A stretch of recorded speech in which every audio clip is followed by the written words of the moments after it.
आज हम बात करने वाले हैं रोटावायरस वैक्सीन के बारे में। ये रोटावायरस वैक्सीन का इम्पोर्टेंस क्या है, क्या रोटावायरस वैक्सीन लगने के बाद बच्चे में दस्त की कोई संभावना नहीं रहती, कितने प्रकार के रोटावायरस वैक्सीन अवेलेबल हैं हमारे पास, रोटावायरस वैक्सीन का शेड्यूल क्या रहता है, रोटावायरस वैक्सीन का इंटरसेप्शन यानी आंतों का आपस में उलझना, इस चीज़ से कोई संबंध है या नहीं है। अगर वैक्सीन लगाते वक्त बच्चा उल्टी कर देता है तो उस स्थिति में क्या वैक्सीन दोबारा देनी चाहिए। इसके अलावा अगर उसके साथ अगर हम उसे ओरल पोलियो दे रहे हैं तो उसके साथ कोई इंटरेक्शन है या अच्छे से सेफली दिया जा सकता है। प्लस अगर बच्चा टाइम से पहले पैदा हो गया यानी प्रीटर्म है तो भी क्या उसे वैक्सीन मिल सकते हैं। तो इन विभिन्न विषयों पॉइंट्स पे हम आज बात करेंगे रोटावायरस के वैक्सीन के संदर्भ में। आपके YouTube channel joyful parenting with doctor Timir में आप सभी यंग पेरेंट्स का स्वागत है। तो दोस्तों, सबसे पहला सवाल यही उठता है कि रोटावायरस वैक्सीन की इतनी ज़रूरत क्यों है। तो ये आपको पता होना चाहिए कि रोटावायरस जो है ये बचपन में यानी एकदम छोटे बच्चों में जो आंत्रशोथ यानी डायरिया का सबसे मेजर कारण है। और जब से रोटावायरस वैक्सीन आया है तब से जो हॉस्पिटलाइजेशन हैं, जो हम कहें कि भर्तियाँ हैं अस्पतालों में गैस्ट्रोएंटेरिटिस या आंत्रशोथ के चलते, उसमें बहुत गिरावट आई है। तो ये बहुत अच्छी बात है और ये बहुत अच्छा वैक्सीन है।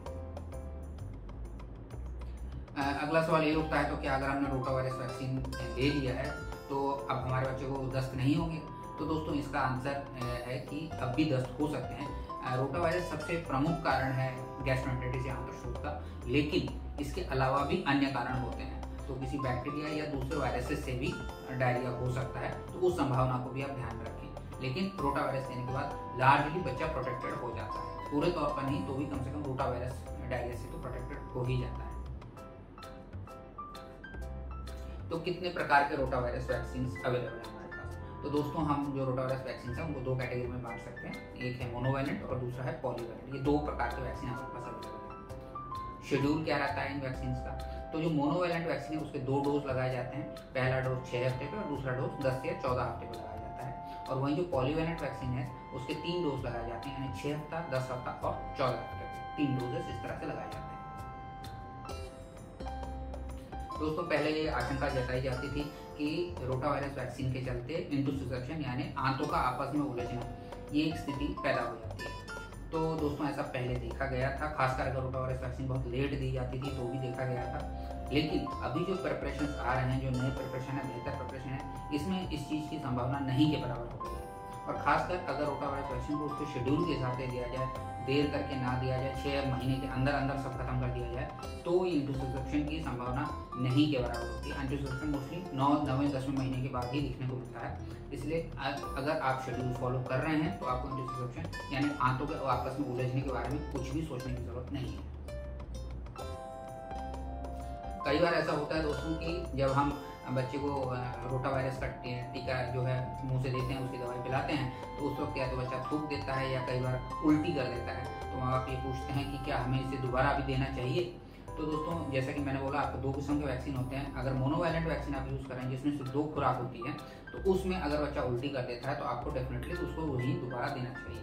लेकिन वहीं जो पॉलीवैलेंट वैक्सीन है जिसमें 3 खुराक होती है, अगर एक मौके पर बच्चे ने उल्टी कर भी दी है तो आपको उसको रिपीट करने की जरूरत नहीं है। अगली बार जब आप देंगे तो वो कंपनसेट हो जाएगा, यानी 3 में से 2 डोज भी अगर ठीक से मिल जाते हैं तो भी बच्चा प्रोटेक्टेड हो जाता है। अगर हम रोटावायरस के साथ ओरल पोलियो भी दे रहे हैं तो क्या ये सेफ है या इन्हें अलग अलग मौकों पे देना चाहिए। तो दोस्तों, आपको ये जानना जरूरी है कि दोनों वैक्सीन यानी ओरल पोलियो और रोटावायरस वैक्सीन का आपस में कोई इंटरेक्शन नहीं है और दोनों को एक ही समय पे सेफली दिया जा सकता है। दोनों ही इफेक्टिव रहेंगे। आखिरी सवाल ये उठता है दोस्तों कि जो प्रीटर्म बच्चे हैं जो समय से पहले पैदा हो गए हैं, क्या उनके लिए भी एक सेफ वैक्सीन है, उनमें भी क्या ये कारगर है, इफेक्टिव है। तो दोस्तों, आंसर इसका है येस, इट इज़ इफेक्टिव। और प्रीमेच्योरिटी से इसके रिस्पॉन्स में कोई फर्क नहीं पड़ता। अगर बच्चा प्रीटर्म पैदा भी हुआ है तो उसकी क्रोनोलॉजिकल एज यानी जन्म के बाद जो उसकी जो आयु हो चुकी है उस अनुसार आप रोटावायरस वैक्सीन उसे दे सकते हैं बिना चिंता के, उसमें रेस्पॉन्स एडिक्वेट आएगा। तो दोस्तों, आज हमने बात की रोटावायरस वैक्सीन के विषय में कि इसके कितने प्रकार होते हैं, क्या क्या शेड्यूल इसके फॉलो किए जा सकते हैं, और इसमें जो इंटरसेप्शन के साथ जो इसका एक ऑब्जर्वेशन था वो कहाँ तक सच है, अभी वो है या नहीं, इस विषय में हमने बात की।